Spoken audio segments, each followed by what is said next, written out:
우리가 이제 몸이 아프다는 건 우리 몸에 문제가 생겼다는 신호죠. 이것처럼 우리 마음에 불안이 있고 불편함이 있다는 건 우리 신앙에 문제가 생겼다는 신호입니다. 그런데 늘 아픈 사람은 사실 웬만큼 아파서는 아프다고 느끼지도 못해요. 왜냐하면 익숙하니까요.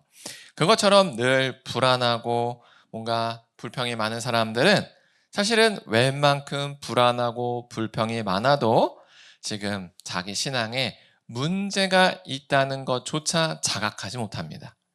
그러다 보니 현재 자기 신앙에 문제가 있는데도 그 문제가 발생하지 못했다, 그걸 인지하지 못한 사람도 많다는 겁니다.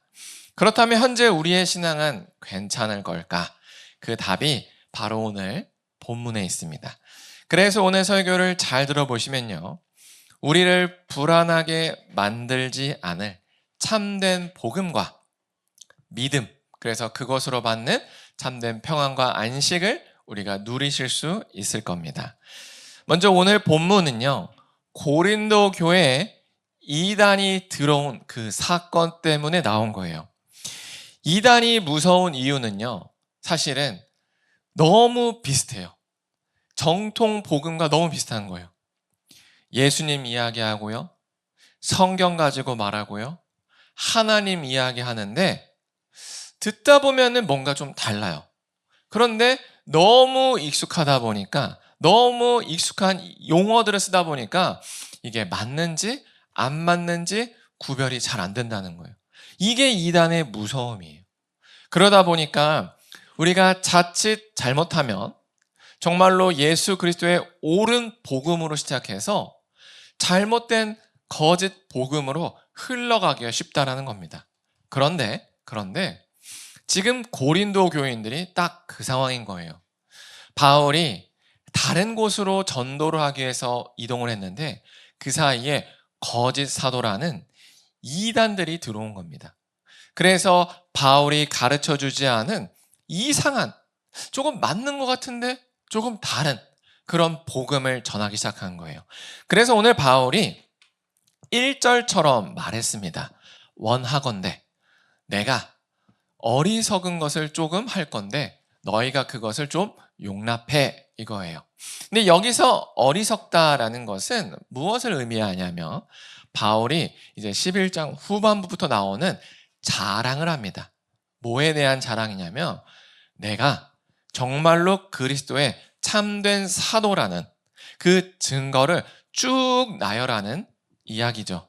그러다 보니까 내가 예수 그리스도를 위해서 이런 희생을 했고, 내가 이러한 것들을 했고, 이러한 것들을 했고, 이러한 것들을 쭉 말하는 것을 자랑한다라고 얘기를 해요. 근데 바울이 이것을 어리석은 것이라고 얘기합니다. 왜냐하면 바울은 이 고린도 교회나 다른 교회에게 전도를 할 때 자기가 얼마나 대단한 사도인지를 자랑하지 않았어요.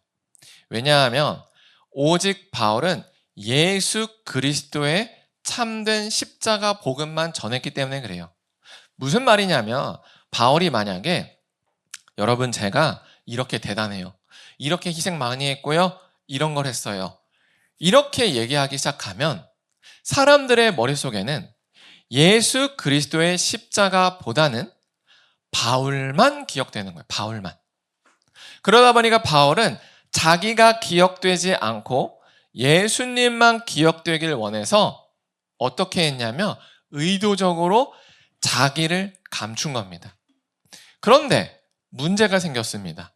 고린도 교회에 이제는 바울과 다르게 자기를 자랑하는 사람들이 나타난 거예요. 내가 이렇게 대단한 신분이야, 내가 이렇게 부자야, 내 말이 이렇게 화려해, 내가 가진 것들 봐, 그러니까 내가 진짜 사도야 라는 거짓 사도들이 나타난 거죠.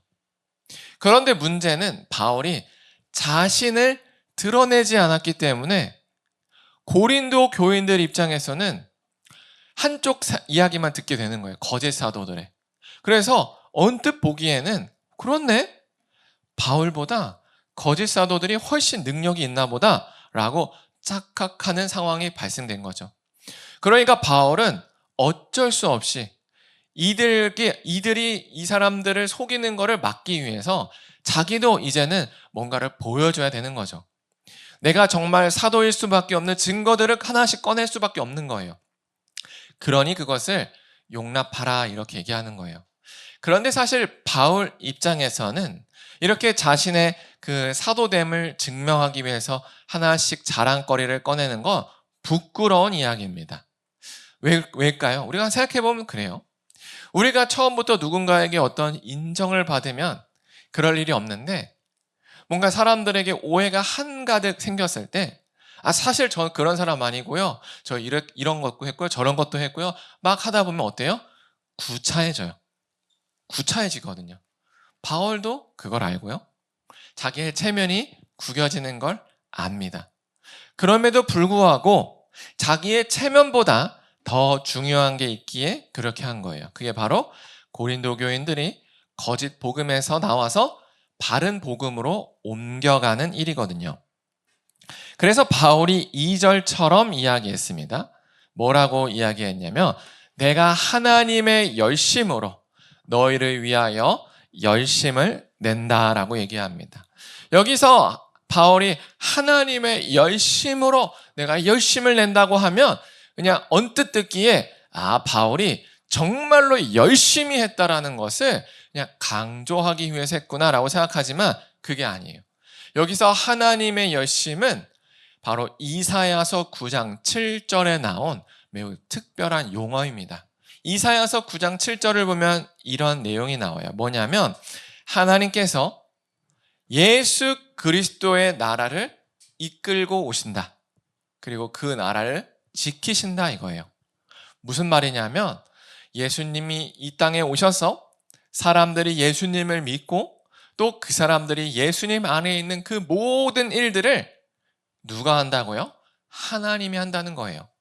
그 말이 바꿔 말하면 뭐냐면 우리가 또는 예수님을 믿는 모든 사람들이 자기의 의지로 혹은 자기의 실력으로 예수님을 잘 믿고 나가는 게 아니라 하나님이 믿게 하셨다라는 거예요.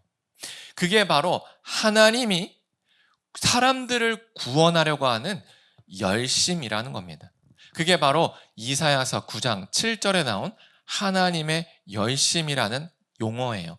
바울은 이것을 인용한 겁니다. 그래서 뭘 말하냐면 내가 지금 나의 자랑을 통해서 너희들을 거짓 복음에서 바른 복음으로 옮기려는 건 내가 지금 그저 이상한 사람이고 체면치레도 못하는 어리석은 사람이 아니라 하나님이 너희를 끝까지 구원하려고 하는 그 도구로 내가 쓰임받고 있는 거야 라는 얘기를 하는 거죠. 이처럼 하나님은요, 바울처럼 자기 자랑을 꺼려하는 사람조차 자랑하는 사람으로 바꿔서 하나님께서 선택한 사람을 반드시 구원하는 자리로 인도하십니다.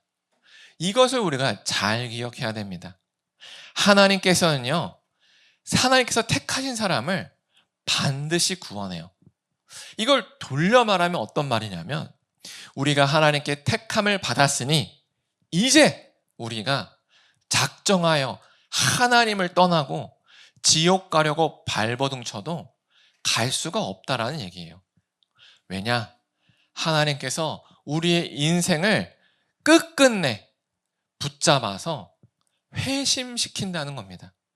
그래서 내가 이제는 이것도 싫고 저것도 싫고 하나님도 싫고 다 싫어. 그래서 나는 교회도 떠날 거고 뭐 다 떠날 거야. 이러면 당장 그 사람의 삶을 보면 이 사람은 누가 봐도 지옥 당첨이에요. 지옥 당첨. 그런데 하나님께 한 번 택함 받은 사람은 인생이 그렇게 끝나지 않는다는 겁니다.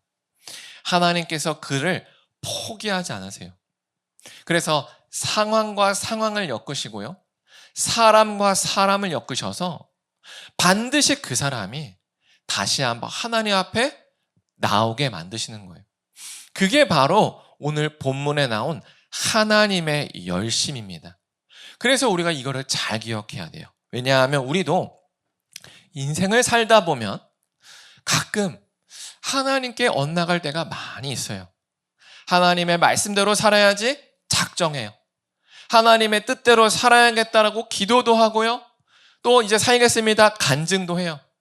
그런데 놀랍게도 작정삼일이듯이 우리의 고백조차도 잘 이루어지지가 않습니다. 하나님께 이제 기도하겠습니다. 성경책 읽겠습니다. 수도 없이 작정하지만 계속 무너지는 우리의 삶을 발견하는 거죠. 계속 실수하고 계속 죄를 짓고 계속 넘어지는 우리를 발견해요. 그러다 보면 가끔 이런 착각도 해요. 나는 버려진 게 아닐까? 이게 하나님께 버려지지 않으면 이 정도로 지금 망가지지 않을 건데 라는 생각을 하는 거죠. 그런데 우리가 잘 기억해야 되는 건 설사하니 내 인생의 어떤 단면이 이렇게 죄로 넘어지고 또 넘어지고 끊임없이 하나님께 가까이 가지 못하는 것처럼 보일지라도 그게 끝이 아니라는 겁니다. 하나님께서는 우리를 구원하고자 하세요. 그것도 매우 열심히 구원하고자 하세요. 그래서 우리가 예수님을 믿은 것도 내가 이제는 예수님 필요해서 믿은 것처럼 보이지만 그게 아니라는 겁니다. 우리를 믿게 하신 거예요. 그러면 우리를 예수님께로 인도한 그 하나님이 이제는 예수님 안에 있도록 우리를 만드신다는 겁니다. 그래서 우리가 비록 나의 현재의 삶을 보았을 때는 나의 이런 모습 보면은 내가 구원받은 게 맞나? 의심이 들지라도 의심할 필요가 전혀 없다는 겁니다. 왜냐하면 하나님은 우리가 날마다 넘어지는 그 모습조차 다 계산해 두고 계신다는 거죠. 그래서 그 모습조차 사용하시는 거예요. 결국 시간이 흘러서 보면 내가 넘어지고 또 넘어지고 죄 가운데 계속 넘어지는 내 모습이 내 인생을 완전히 망가뜨린 것 같지만 하나님 손에 딱 붙들려 있으니 결국에 그것은 어떤 아름다운 그림의 한 부분이 되어 있구나라는 것을 느끼게 해주신다는 거죠. 그게 바로 오늘 바울이 본문을 통해서 보여주고자 하는 하나님의 열심이라는 것을 기억했으면 좋겠습니다. 그렇다면 이제 우리가 하나님 손에 붙들렸으니 하나님의 사람처럼 살기에 어떠한 장애도 없을까요? 전혀 그렇지 않죠. 왜 그런지를 바울이 2절 하반절에서 얘기합니다. 내가 너희를 정결한 처녀로 한 남편인 그리스도께 드리려고 중매한다라고 얘기해요. 이 말은 바울이 자신을 어떤 식으로 정체성을 가지고 있는지를 보여줍니다. 바울은요, 일종의 그 신부를 신랑에게 데려다 주는 그런 그 역할을 하는 대리인으로 생각하는 거예요. 그래서 신랑인 예수님께서 자기의 신부감을 찾아와라 라고 그 하인인 바울에게 요청했고, 그 바울은 동네를 돌아다니면서 예수님의 신부감이 될 여자를 찾는 그런 그림을 가지고 있는 겁니다. 그리고 그 신부는 성별로서의 여자만 얘기하는 게 아니라 바로 우리 예수님을 믿는 성도를 의미하죠. 그래서 바울은 이렇게 생각하는 거예요. 예수 그리스도에 대한 바른 복음을 잘 믿게 만드는 것. 언제까지요? 예수님이 다시 오실 때까지. 이게 자기의 역할이라고 얘기한 거죠. 그래서 신부를 잘 이제 동네를 이제 같이 나서서 이제 신랑이 있는 동네까지 인도해주는 그 인도인처럼 바울은 자기를 이렇게 생각한 겁니다. 그런데 지금 뭐예요? 바울 안에는 큰 걱정이 있는 거예요. 그 걱정이 뭔지를 3절로 얘기해 줍니다. 그러나 나는 두렵다 이런 얘기예요. 뭐가 두렵냐면 그 신부를 신랑이 있는 동네까지 데려가는 그 길목이 너무 쉽지 않거든요. 왜 쉽지 않냐면 그 신부를 노리는 사람들이 있다는 거예요. 신부를 유혹하는 사람들이 있는 거예요. 어떤 식으로 유혹하냐면 바로 뱀이 그 간계로 하와를 미혹하는 것처럼 유혹하는 사람이 있다는 거죠. 이것은 창세기 3장에 나오는 선악과 사건을 의미합니다. 창세기 3장에 있는 선악과 사건이요. 선악과 사건을 보면 잠깐 내용을 보면 이렇습니다. 에덴 동산에 아담과 하와를 하나님께서 만드셨죠. 그리고 동산 중앙에 뭐를 두셨냐면 선악을 알게 하는 나무의 열매를 두셨습니다. 그래서 이것을 먹지 말라고 명령하셨고 이것을 먹으면 반드시 죽는다라고 이야기했습니다. 그래서 이것을 잘 믿고 지키는 게 아담과 하와가 해야 될 역할이었어요. 그러면 하나님과 영원토록 함께 에덴 동산에서 거주할 수 있었습니다. 근데 문제는 사탄이 뱀으로 등장을 해서 여자의 하와를 속삭여서 꼬드긴 거예요. 야야, 너 이거 하나님이 뭐라고 하시든 왜 먹지 말래? 이거 먹으면 죽는데, 이렇게 얘기한 거죠. 그랬더니 뱀이 이래요. 진짜? 아닐걸? 아닐걸이라고 얘기하는 거예요. 죽지 않아. 사실은 죽어서 먹지 말라는 게 아니라 이걸 먹으면 너희가 하나님처럼 되니까 하나님이 속이고 있는 거야 라고 거짓말을 한 거죠. 이 거짓말을 듣자마자, 이 유혹이 마음으로 들어오자마자 여자의 마음이 슉 흔들리는 거예요. 그러면서 선악과를 보니까 가만, 진짜일까? 하나님이 정말 속인 거 아닐까? 라는 의심을 시작하는 거예요. 마치 이런 것처럼 우리가 예수 그리스도로 이미 구원받았다라고 바른 복음을 들었는데 우리 주변에 사탄 마귀가 뱀처럼 계속 소근소근거린다는 거예요. 소근소근. 뭐라고 소근소근거리냐면 야야, 너 예수 믿고 있는다고 해서 인생 구원받지 않아. 너 예수 믿는 걸로 끝난 게 아니야. 야, 생각해봐. 너 예수 믿었더니 부자 됐어? 갑자기 뭐 직업이 좋아졌어? 아니잖아. 너를 위해서 뭔가를 해야 돼. 너를 지금 가만히 당하지 않으려면 뭔가 준비해야 돼. 어서 준비해. 어서 준비해. 바로 이겁니다. 하나님께서 에덴 동산에서 내가 너를 지킬 거야. 나와 함께하면 넌 안전해. 그 대신에 이 선악과만 먹지 마라고 선을 그어준 것처럼 예수님도 우리에게 내가 너의 인생 이미 다 구원했다. 나와 함께하자. 나와 함께하면 너의 인생은 다 해결돼 약속했는데 마치 뱀이 아니라고 한 것처럼 우리를 둘러싼 사람들, 상황들, 우리의 마음속에 사탄 마귀가 아니야. 너 그 약속 믿고 있으면 안 돼. 너 그럼 너 큰일 나. 너를 지켜야 돼. 너 여기서 속지 마. 예수 믿고 있는다고 너 뒤통수 당해. 이렇게 속이는 거죠. 바울이 바로 이걸 두려워한다는 거예요.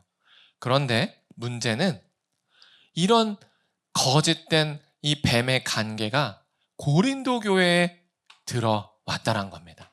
그래서 4절처럼 만일 누가 가서 우리가 전파하지 않은 다른 예수가 뭐죠? 인생을 다 구원했다가 아니라 아니 너희가 너희 인생을 구원할 걸 내가 남겨뒀어 라고 하는 다른 예수인 거죠. 그리고 또 하나는 너희가 받지 않은 다른 영. 맞아. 내가 나의 인생을 구원해야 돼 라는 이런 마음. 성령 하나님은 우리에게 평강을 주시지만 거짓 복음으로 온 이런 거짓 영, 거짓 마음을 불안을 줍니다. 맞네. 요즘 세계 경제가 어렵다는데, 요즘 물가가 오른다는데, 내가 예수만 믿고 있으면 안 되지. 좀 주식도 사고, 코인도 사고, 부동산도 사고, 또 뭐도 해고, 뭐도 해서 날 좀 지켜야지. 라는 불안을 주는 거죠. 그리고 또 너희가 받지 않은 다른 복음. 이 복음은 뭐냐면 이거예요. 원래 참된 복음은 여러분, 예수님이 이미 2000년 전에 우리를 앞으로 겪어야 될 모든 삶의 문제를 다 구원하셨습니다. 그러니까 오직 예수님만 믿고 있으면 여러분 안전합니다가 바른 복음인데 다른 복음은 그렇지 않다라는 거예요. 예수님이 다 구원하지 못했다. 죽음의 문제는 구원했어도 이 땅의 문제만큼은 너희가 해야 된다. 너희가 움직여야 된다. 너희가 노력해야 된다. 너희가 의지를 가져야 된다라고 얘기하는 게 바로 다른 복음이라는 거예요. 근데 그것을 너희가 잘 용납했다라고 바울이 책망하는 거죠. 이처럼 예수님은 우리 삶의 모든 문제를 다 해결해 주셨어요. 뭐라고요? 해결해 주셨어요. 근데 다른 복음은 아직 아니다라고 얘기합니다. 그래서 이 다른 복음을 가진 사람은요, 불안해요. 왜요? 예수님이 나의 삶의 문제를 남겨두셨잖아요. 우리가 해결해야 된다고 느끼는 거예요. 그 다른 복음을 가지면. 그럼 그때부터 뭐래요? 준비를 하죠. 근데 그 준비가 계획이 다 우리 뜻대로 되나요? 안 되죠. 그러면 어때요? 불안해요. 우리는 불안해요. 다른 복음을 가지면 불안합니다. 그런데 안타깝게도 우리 시대 때도 여전히 지금 이 성경에 나온 거짓 사도 이단들이 있다라는 거예요. 외적으로 보면은 이미 이단이라고 정죄된 그런 단체들이 있어요. 그들은 뭐라고 얘기하냐면 그 이단 교회에 속해야 구원이 있다라고 얘기하고요. 교주의 말을 절대 복종해야 구원이 있다라고 얘기해요. 그러면 이게 언뜻 들으면 뭐 그런가라고 하지만 잘 보면 그들은 그 이단 교회와 교주가 예수님 외에 다른 구원자라고 얘기하는 겁니다. 예수님은 이미 우리가 다 구원받았다. 모든 문제가 해결됐다라고 얘기하는데 그 이단 단체들은 아니, 남았어. 우리 교회 안에 들어와야 돼. 아니, 남았어. 내 말에 복종해야 돼. 라고 그들을 속이는 거죠. 그러니까 마음이 어떨까요? 늘 불안해요. 왜요? 언제 이 이단 단체의 눈에 밖에 나서, 언제 이 교주 눈에 밖에 나서, 눈 밖에 나서 자기가 잘릴까봐, 구원에서 탈락될까봐 늘 걱정하고 눈치 본다는 거예요. 이게 바로 이단의 특징입니다. 그래서 이단의 복음, 거짓 복음을 받은 사람은 불안해요. 근데 사실 우리는 여기에 해당되지 않죠. 그러다 보니까 그래 나는 이단이 아닌데 이걸 뭐 어쩌라는 걸까라고 생각하는데 더 큰 문제는 우리처럼 정통 교회 안에 있는 사람 중에 거짓 복음으로 우리의 믿음이 변질된 사람들이에요. 아니 그럴 수가 있나? 이런 생각이 들잖아요. 왜냐하면 우리가 예수님으로 우리가 이미 구원받아서 천국 백성이 됐다라고 듣고 믿어서 한번 천국 백성이 됐으니 영원히 천국 백성이라고 생각했는데 중간에 다른 복음으로 다른 믿음으로 갈 수가 있나? 그러면은 내가 천국 백성이 아니라 사실은 지옥 백성인가? 이런 생각이 들 수도 있다라는 거죠. 그래서 우리가 이걸 확인하기 위해서 우리의 마음을 잘 돌아봐요. 내가 정말로 참된 믿음 안에 있는지 아니면 잘못된 믿음 안에 있는지를 돌아보는 방법은 현재 내 상태를 보면 됩니다. 내가 현재 불안하고 걱정하고 어떤 문제로 예민하게 되어 있다. 또는 내가 현재 돈이나 타이틀이나 명예같이 세상 것에 집착하고 있거나 또 내가 누구를 용서하지 못하고 끊임없이 미워하고 있다면 나는 현재 거짓된 복음에 거짓된 믿음에 미혹된 상태라는 겁니다. 그러면 문제가 뭐냐면 우리의 신분상 천국 백성일지라도 내 삶은요 지옥 백성의 삶을 삽니다. 그래서 우리 마음에 평안이 없어요. 안식이 없어요. 분노와 미움, 그리고 세상 것에 대한 집착, 이런 것만 남아있다는 거죠. 그런데 우리는 이런 생각하죠. 아니 아까는 분명히 하나님께서 한 번 택하시면 절대 포기하지 않고 반드시 구원을 이루신다고 했는데 근데 이렇게 거짓 복음을 흘러가면 난 지옥 가는 거 아닌가? 지옥 백성 아닌가? 라고 생각할 수 있지만 이 개념을 쉽게 이해하기 위해서는 이런 비유를 들어보면 됩니다. 우리가 어린 자녀를 데리고 사람이 분분히 시장을 갈 수가 있죠. 맞죠? 그때 이 어린 자녀가 이제 룰루랄라 다니다가 뭔가 딱 꽂히는 거예요. 그래서 이제 부모 손을 이렇게 잘 잡고 가다가 갑자기 이제 놔요. 그러다가 이제 자기는 아무 생각 없이 저거 보다가 또 뭘 손을 잡죠. 한참 걸어가요. 보니까 부모가 아니고 다른 어른인 거예요. 이해가 되시죠? 무슨 상황인지. 어린아이가 부모 손을 잡고 시장 가다가 갑자기 정신 팔려서 놓았다가 잡고서 한참 가니까 엄마 아빠가 아니네? 이 상황인 거예요. 자, 그러면 이 아이가 엄마 아빠가 아닌 다른 아저씨의 손을 잡고 있으니 이제부터 이 아이의 아빠는 이 아저씨인가요? 아닙니다. 여전히 이 아이는 부모가 따로 있죠. 마치 이런 겁니다. 우리가 하나님의 손을 잡아서 예수님을 믿고 룰루랄라 올바른 천국 백성과 올바른 믿음으로 가요. 그러다 어느 날 갑자기 뱀처럼 사탄막이 세상의 유혹에 눈에 딱 꽂혀가지고 잠시 나도 모르는 사이 하나님을 놓았다가 뭔가 잡아요. 근데 그게 뭐예요? 돈, 타이틀, 명예처럼 세상의 것을 잡을 수도 있고요. 어떤 사람, 대상, 저 사람만 없다면 이런 용서하지 못하는 마음을 잡을 수도 있어요. 또 하나는 뭐냐면 내가 더 노력해야 되는데 내가 더 완벽한 계획을 세워야 된다라는 자기 자신을 잡을 수도 있어요. 이해가 되시죠? 마치 시장에서 아이가 부모 손을 놓쳤다가 잘못된 어른 손을 잡는 것처럼 우리도 하나님의 손을 잘 가다가 갑자기 뭐에 꽂혀서 하나님 손을 놓고 뭔가 잘못된 걸 잡을 수 있다는 거예요. 그러면 우리는 잘못된 걸 잡고 가는 상태는 맞죠. 그렇다고 우리의 신분이 이제는 세상의 신분이 되냐? 아니라는 겁니다. 우리의 신분, 우리의 부모는 여전히 하나님 아버지시다 그래요. 그런데 문제는 뭐예요? 이렇게 아이가 부모를 놓치고 다른 어느 손 잡으면 마음이 어떨까요? 몹시 불안하죠. 그리고 부모를 만나는 그 과정이 어떠죠? 힘들죠. 그게 바로 올바른 믿음으로 시작하여 거짓된 믿음으로 흘러간 성도의 삶의 모습이라는 거예요. 예수 그리스도를 처음 만나서 은혜를 받았을 때는 그렇구나. 예수님만 있으면 내 인생은 끝났구나. 형통하구나. 할렐루야. 기쁘고 평안해서 정말로 이제 기뻐 뛰며 마치 사마리아 여인이 사마리아 그 도시로 돌아가서 여러분 예수님 오셨어요. 기쁘게 간증을 했는데 어느 날 보니까 다 사라지고 이제는 불안, 걱정, 예민함, 용서하지 못함, 미움, 돈에 대한 집착, 세상에 대한 집착만 남아있는 자신을 발견할 수도 있다라는 겁니다. 그게 바로 고린도 교회의 상황이자 어쩌면 우리의 상황일 수도 있다는 거예요.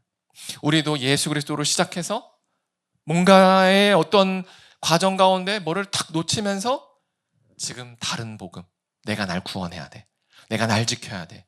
예수님으로는 부족해라는 상태로 있을 수 있다는 거죠. 만약 지금 이 얘기를 듣고 여러분 내가 지금 이런 상황인데? 라고 한다면 돌이키면 됩니다. 왜요?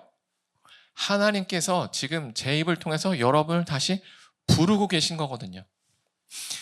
부모가 아이를 시장에서 잃어버리면 어때요? 아이고 잃어버렸네 하고 집에 가요? 절대 안 그렇죠. 넋이 나간 사람처럼 만사를 제쳐놓고 누구야 소리치면서 아이를 찾습니다. 하물며 하나님은 어떻게 했냐는 거예요. 하물며 우리의 아버지 하나님은 우리가 하나님의 손을 놓고 잠깐 헛된 것을 붙들고 있을 때 넋놓고 그냥 지켜보겠냐는 거예요. 아니라는 거죠. 하나님도 매우 뜨거운 열심으로 우리를 돌이켜서 돌아오도록 하신다라는 거예요. 그리고 그 증거가 바로 여러분이 지금 이 설교를 듣고 있다는 겁니다. 그렇잖아요. 왜 하필이면 오늘 이 타이밍에 이 설교를 듣고 있는가? 우연일까요? 아니라는 겁니다. 하나님께서 여러분을 부르고 계신다는 거예요. 여러분이 잠시 하나님의 손을 잘못해서 놨다가 어떤 이상한 어른 손잡고 가는 그 상황에 있는 어린아이와 같기 때문에 하나님께서 애타게 지금 다시 돌아오라. 내가 너를 부른다. 라고 하시는 거예요. 그러면 하나님께서 우리가 돌아왔을 때 예이노! 넌 큰 벌을 받아야 돼. 이러실 것 같아요? 전혀 그렇지 않죠. 잘 왔다. 고생했다. 내 품에 왔으니 쉬어라. 이 얘기를 하신다는 거예요. 하나님은 우리에게 요청하는 건 평안이요, 안식입니다. 그러니까 우리에게 돌아오라는 건 우리를 혼내기 위해서도 아니고 우리에게 어떤 고생을 시켜서 하나님 땅이나 가꾸는 그런 사람을 만들기 위한 게 아니라 평안을 주시기 위함이라는 사실을 꼭 기억하시기 바랍니다. 그렇다면 참된 복음 안에 들어오면, 즉 하나님의 품에 우리가 다시 들어온다면 우리 삶이 어떻게 달라질까요? 그 내용이 바로 5절과 6절에 있습니다. 바울은 이렇게 얘기합니다. 나는 지극히 크다는 사도들보다, 여기서 지극히 크다는 사도는 예루살렘에 있는 12사도가 아니라 고린도 교회의 자칭 사도, 거짓 사도, 자기가 위대하다라고 자랑하는 그 사도를 얘기하는 거예요. 그 사도들보다 조금도 부족함이 없다라고 바울은 얘기해요. 그러면서 뭐라고 얘기하냐면 6절처럼 얘기합니다. 내가 비록 말에는 부족하나 지식에는 그렇지 않다라고 얘기합니다. 여기서 말에는 그렇지 부족하다라는 건 뭐냐면 바울이 언어 장애가 있어서 말을 어버버 한다는 게 아니에요. 당시에 그리스 사람들 그리고 로마 그리스 사람들이 한참 만들었던 수사학이라는 게 있어요. 웅변술. 이런 것들을 하면 사람들이 와, 이 사람 똑똑하네. 이런 걸 했던 상황이에요. 그런데 바울은 의도적으로 그 수사학을 쓰지 않았어요. 왜요? 예수 그리스도의 십자가 복음이면 충분하다라고 여겼던 거예요. 그래서 의도적으로 막 1시간씩 막 거창하게 얘기하지 않고 예수 그리스도의 복음만 담백하게 전했던 거예요. 그러니까 언뜻 듣기에는 당시 사람들 귀에는 이 사람은 말에 좀 언변순이 딸리나 보다 라고 느끼는 거죠. 근데 바울은 못하는 게 아니라 안 했던 거란 거예요. 그러나 바울은 인정해 주는 거예요. 맞아, 나 그렇게 말을 유창하게 안 했어. 하지만 지식에는 부족함이 없어.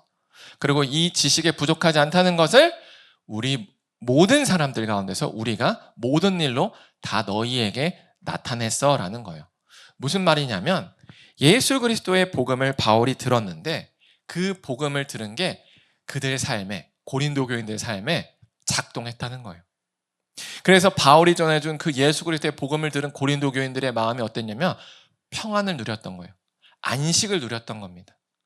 만약에 바울이 전했던 그 복음이 잘못됐다면 고린도 교인들의 마음엔 평안이 없었을 겁니다. 안식이 없었을 거예요. 그런데 바울이 전해준 그 예수 그리스도의 복음이 정확했기 때문에 작동하는 거예요. 이처럼 바른 복음 안에 들어온 사람은요, 반드시 평안을 누립니다. 이게 바른 복음, 참된 복음 안에 있는 사람의 특징이에요. 그래서 우리가 거짓 믿음, 거짓 복음에서 돌이켜서 예수 그리스도의 바른 복음 안에 들어오면 가장 먼저 느끼게 되는 변화가 평안이에요. 평안. 그래서 우리가 신앙생활하면서 한 번쯤은 이런 경험을 하셨을 거예요.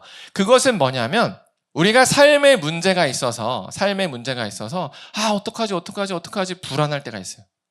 그래서 너무 불안해가지고 하나님 도와주세요. 하나님 내가 이 문제 어떻게 해야 될지 모르겠어요. 한참 기도해.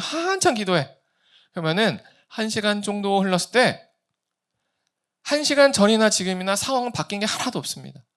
내가 갚아야 될 빚의 문제도 그대로고요. 내가 해결해야 될 문제는 그대로예요. 근데 이상하게 내 마음은 다 해결된 것처럼 평안해요. 이런 경험을 여러분이 신앙생활 중에 한 번쯤은 해봤을 거예요. 맞죠? 그게 바로 거짓된 믿음, 거짓된 복음에서 올바른 믿음, 올바른 복음으로 돌아온 상태예요.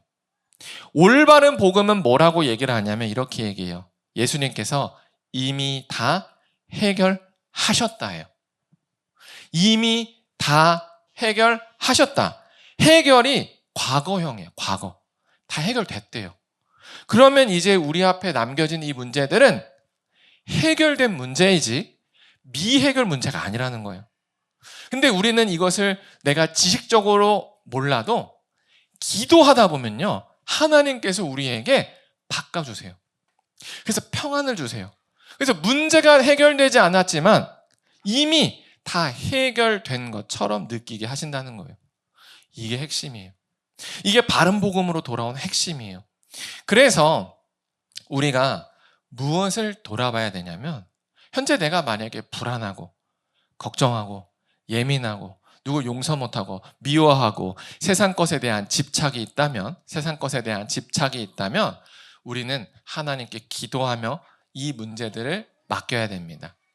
그러면 우리가 어떤 상태로 변하냐면 우리의 시선이 바뀌는 거예요.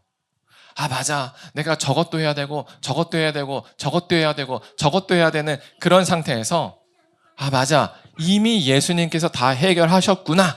여기로 바뀌는 거죠. 그래서 진짜 참된 복음은요, 이미 예수님께서 내 문제를 다 해결해 주셨다는 것을 믿고 아는 겁니다. 그래서 우리는 우리의 신앙생활을 한마디로 요약하면 이거예요. 뭐냐면 이미 예수님께서 다 해결하신 그 삶의 문제들을 정말로 예수님의 뜻대로 해결되는지를 구경하는 과정이에요. 우리 삶에는 문제가 수두룩 나열되어 있어요. 우리가 아직 인생 끝을 살고 있지 않기 때문에 우리가 앞으로 살아갈 인생에는 수도 없는 문제가 찾아올 거예요. 그런데 이것을 우리가 거짓된 복음, 거짓된 믿음, 거짓된 예수로 바라보면 다 해결해야 되는 문제로만 보이는 거예요. 산더미 같이.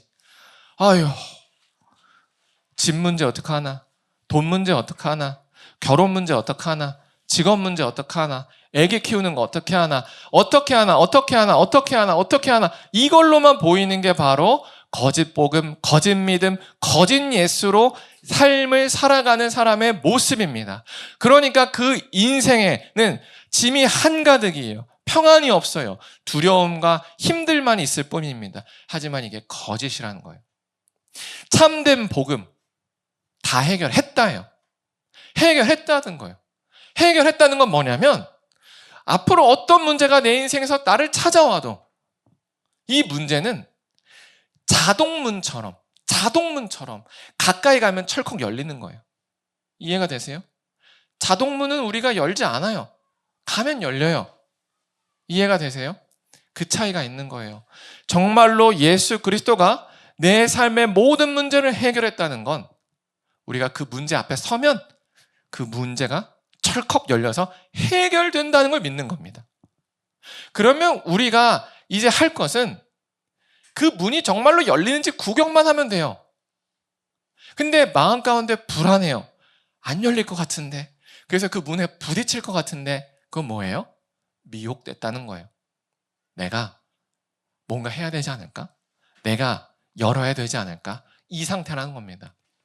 그래서 우리가 오늘 이 바울의 이 고린도 후서를 통해서 반드시 돌아봐야 될 것은 내가 현재 뭔가 계속 내 앞에 있는 문제들을 해결하고 또 준비하고 또 계획함으로써 해야 된다고 느끼고 있다면 지금 하나님께서 나를 초청하고 있는 거예요. 아니다. 내가 이미 다 해결했다. 너는 내가 해결한 것을 보면 된다. 라고 하는 것을 다시 한번 그 믿음을 깨닫고 돌이키는 거예요. 그러면 신기하게도요. 우리 마음의 불안, 걱정, 그리고 놓지 못했던 돈, 집착 사라지는 거예요. 그리고 어떻게 돼요? 아, 맞네. 내가 하나님의 아들이고 딸이었지? 아, 맞네. 하나님이 나의 손을 붙들고 계셨지? 아, 맞네. 그러니까 난 평안했구나. 아, 맞네. 그러니까 나는 이 평안을 누리면 되는 거였구나. 아, 걱정할 필요 없었구나. 그래. 뭐 하나님께서 해결하시겠지. 그 상황에 한번 가보자. 이겁니다. 이거를 하면 되는 거예요. 담대하게 그리고 평안하게 그저 앞으로 우리에게 다가올 그 자동문이 정말로 자동문대로 철컥 열리는 걸 구경하면서 우와 신기하다. 진짜 하나님께서 다 해결하셨네. 라고 보고 즐기고 하나님께 영광 돌리고 그 기쁜 마음을 옆 사람에게 전하면 그게 우리가 할 일 다 한 겁니다. 이게 그래서 구원받은 인생이란 거예요. 만약에 우리가 구원받았다 해놓고서 여전히 내가 열심히 뭔가를 해가지고 그 문들만 어떻게 열어야 될지 막 방탈출 게임하듯이 해야 된다면 그게 구원이겠냐는 거예요. 아니라는 거죠. 예수님은 십자가에서 다 이루었다라고 말씀한 겁니다. 그래서 우리는 이미 다 이루어진 그 삶을 사는 거예요. 그래서 오늘 이 시간에 우리가 이 마음을 잘 받아서 그렇구나. 내가 정말로 예수님 안에 있었구나. 그래서 이제는 담대하고 평안하게 하나님께서 나의 삶을 어떻게 이끄시는지 구경해야겠구나 라고 하는 우리 모두가 되었으면 좋겠습니다.